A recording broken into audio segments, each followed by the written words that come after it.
మనం కాంపౌండ్ పెండ్లం అనేది ఎక్స్పెరిమెంట్ ఈరోజు మనకి ఎక్స్పెరిమెంట్ ల్యాబ్ దాంట్లో కాంపౌండ్ పెండ్లం అనేది వర్చువల్ ల్యాబ్లో చేద్దామని మనం డిసైడ్ చేసుకున్నాం.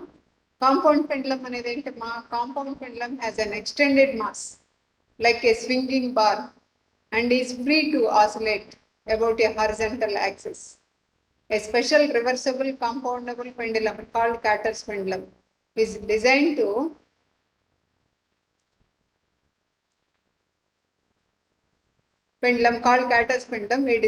measure the value of acceleration due to gravity g. ఇది క్యాటర్స్ పెండ్లం అంటారు, ఎందుకంటే మనం ఎక్స్పెరిమెంట్ చేసేటప్పుడు తెలుస్తుంది. దీంట్లో నేను ఇప్పుడు థియరీ క్లాస్ చెప్తున్నా కాబట్టి మీకు ఇది compound pendulum. Compound pendulum definition ఏంటమ్మా? That is use, it is used to measure the value of G. Definition: a rigid body of any shape capable of oscillating about a horizontal axis passing through it in a vertical plane is called compound pendulum. A rigid body అంటే తెలుసు కదా, rigid body of any shape capable of oscillating about a horizontal axis passing through it in a vertical plane is called the compound pendulum.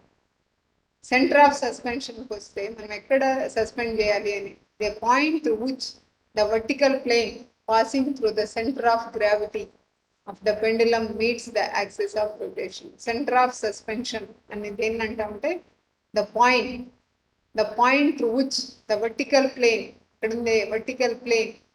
passing through the center of gravity of a pendulum meets the axis of rotation. దాన్ని centre of suspension. అక్కడ చూడండి, S అనేది ఇక్కడ centre of suspension. The distance between the point of suspension to the centre of gravity, G ఉంది కదా, centre of gravity of the pendulum is called length of the pendulum. The distance between the point of suspension and the center of gravity of the pendulum is called length of the pendulum. The equation of motion of compound pendulum: let the arbitrary shaped rigid body of mass m is capable of oscillating freely above horizontal axis passing through its perpendicular to its plane.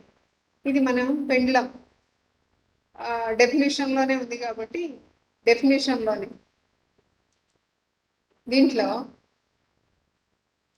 Theory పార్ట్కి వచ్చేసరికి, suppose s be the point of suspension, ఫిగర్లో చూపించారు కదా, s be the point of suspension కనుకుంటే, g is the centre of gravity of the body కనుక అనుకుంటే, at a distance l from s, theta be the small angular displacement of the body, let g dash be the new centre of gravity of the body అనుకుంటే, then the following forces act on the body in displaced position. The weight of the body mg acting vertically downward at g, ఇది మనం downward at s. These forces constitute a couple. These couple tend to bring the pendulum. The forces reaction equal to mg acting vertically upward at s. These forces constitute a couple.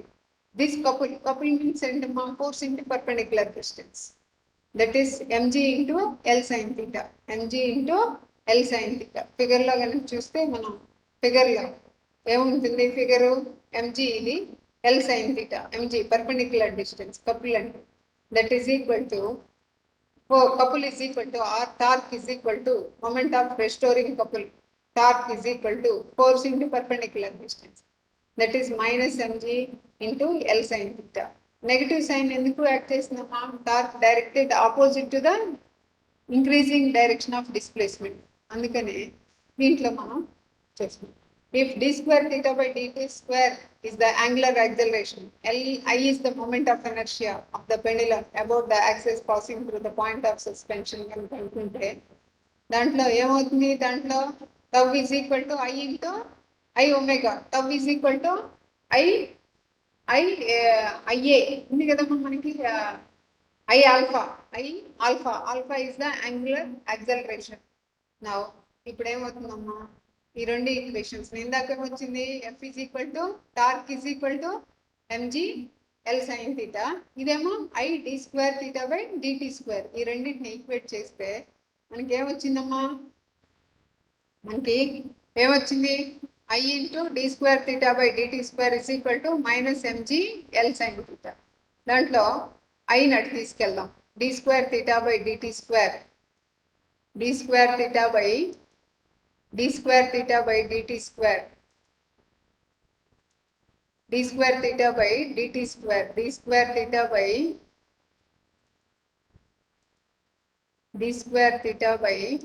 dt square మిగిలింది కదమ్మా ఇక్కడ, d square theta by dt square is equal to d square theta by dt square is equal to mg by mg l sin theta ఉంది కదా, mg into l sin theta divided by i divided by i. దీంట్లో divided by i, when theta is very very small, sin theta can be written as theta. Then mg, since mgl by i a constant, then d square theta by అంటే ఏంటమ్మా, acceleration is directly proportional to angular displacement. Angular acceleration is directly proportional to angular displacement. What is simple harmonic motion? Acceleration of a body always directly proportional to displacement and always directed towards a fixed point. ఇదే principal ఇక్కడ కూడా apply అవుతుంది కాబట్టి the angular acceleration is proportional to angular displacement. Hence the motion of the pendulum is simple harmonic motion. ఈ motion ఏమంటామమ్మా మనం, simple harmonic motion అని అంటాం, simple harmonic motion. దీన్నే why the pendulum is treated as simple harmonic motion అనేదానికి ఇది example. Then time period calculate చేయాలి కదా, when I is the moment of inertia of the body and t is equal to 2 pi into ఇక్కడ ఏమొచ్చింది, omega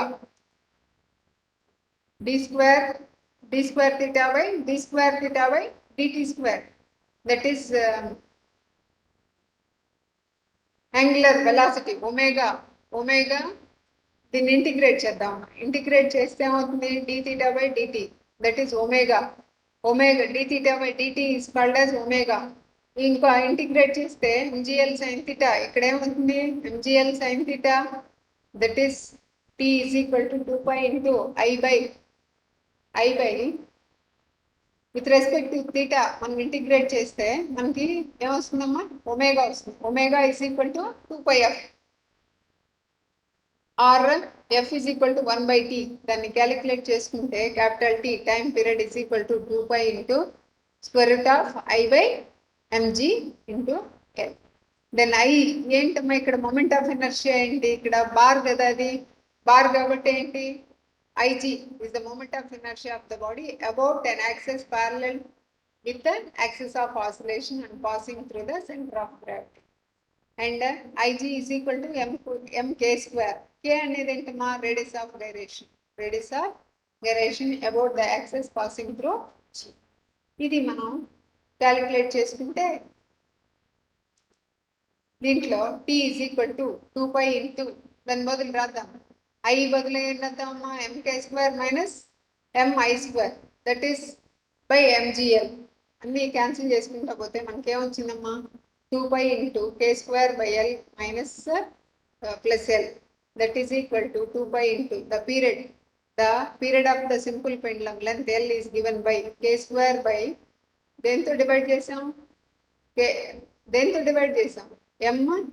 ml, దాంతో చేస్తే ఏమొచ్చింది, k square by l plus l by ml తో divide చేసాం కదమ్మా. Then this is equal to k square by l plus l is treated as capital L. Then time period is equal to 2 pi into square root of l by g.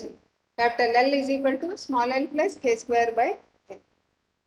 దీన్ని ఏమందామమ్మా, this is the length of the equivalent simple pendulum if all the mass of the body were concentrated at point O. OP is equal to OP. Diagram lo చూపించిన OP is equal to k square by l plus l. We would have a simple pendulum with the time period. ఇది centre of oscillation కనుక మనం తీసుకుంటే దీంట్లో ఇది quadratic equation వచ్చింది. Quadratic equation కి రెండు రూట్స్ ఉంటాయి కదమ్మా. L1 plus L2 is equal to capital L, L1 L2 is equal to k square. K square అనేది ఏమంటున్నాం, సెంటర్ ఆఫ్ గ్రావిటీ.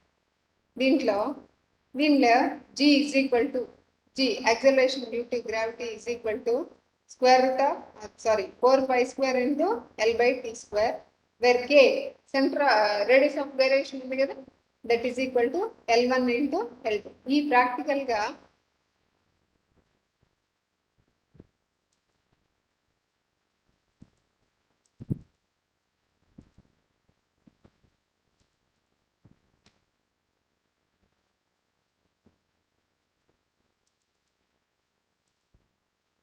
సో దీంట్లో డిస్క్రిప్షన్ కనుక వస్తే చూడండి అమ్మ, పెండ్లం ఎలా ఉందో చూడండి. Pendulum, the bar pendulum consists of a metallic bar of about 1 meter long. ఇది 1 meter long. Each series of circular holes, each approximately 5 centimeters, and ఏముంటుంది, ఈచ్ లెంత్ వచ్చేసి 5 centimeters and suspended from the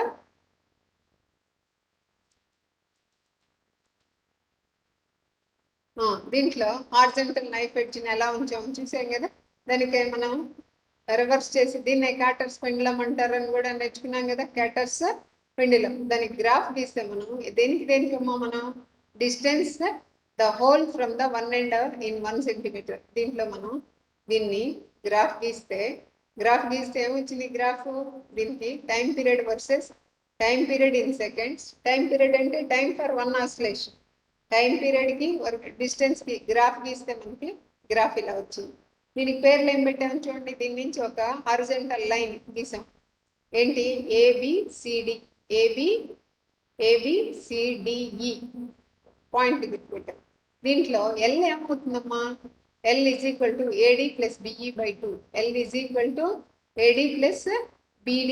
L is equal to ఈ procedure తెలుసు కదా, 20 oscillations కి time period note తీసుకోవడం, ఇవన్నీ ఉంటాయి. ఎల్ ఏమవుతుందమ్మా, ఎల్ ఏమవుతుందో చూడండి. L is equal to AD plus BE. L is equal to AD plus BE. AD plus BE by 2 gives length of the pendulum. AD plus BE by 2 gives length of the pendulum. Length of the pendulum చూడండి. AD plus BE by 2 length of the pendulum. K ఎలా వస్తుంది అని చూస్తే AC into square root of AC into BC, or AC into BC అంటే చూడండి, AC into BC or CD into DE. అదేనా కాదు, CD into CE, that is AC into BC, తర్వాత CD into CE. ఇది మనం వేసుకుంటే మనకి రేడియస్ ఆఫ్ గైరేషన్ అనేది వస్తుంది. రేడియస్ ఆఫ్ గైరేషన్ దీంట్లో మనం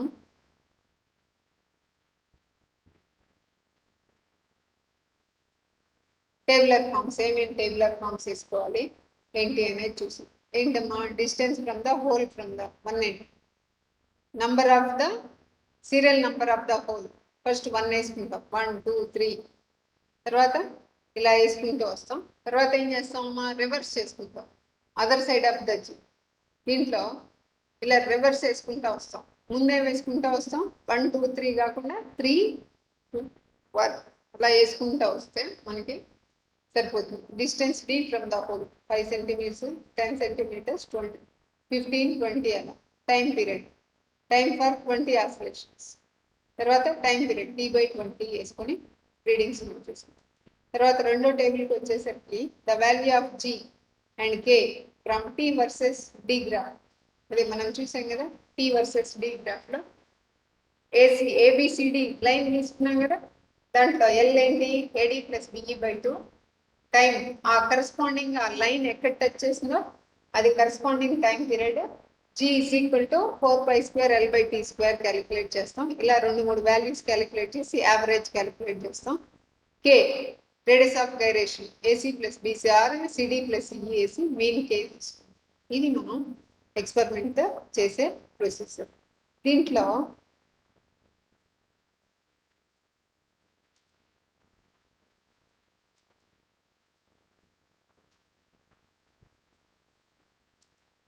చూడండి అమ్మా, ప్రొసీజర్ మళ్ళీ డిస్క్రిప్షన్ ఒకసారి మీరు ఎలా చేయాలో ఒక్కసారి చూడండి. The bar pendulum consist of metallic bar of about 1 metre long. ఇది 1 metre long.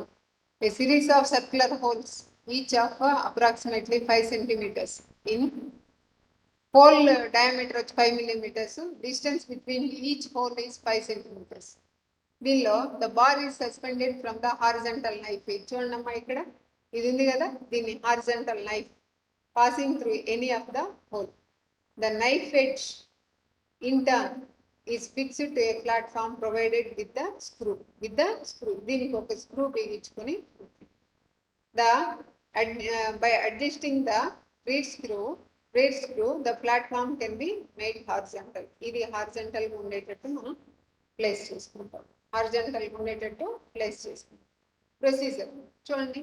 The suspended the bar using the knife edge of the hook through a hole nearest to one end of the bar.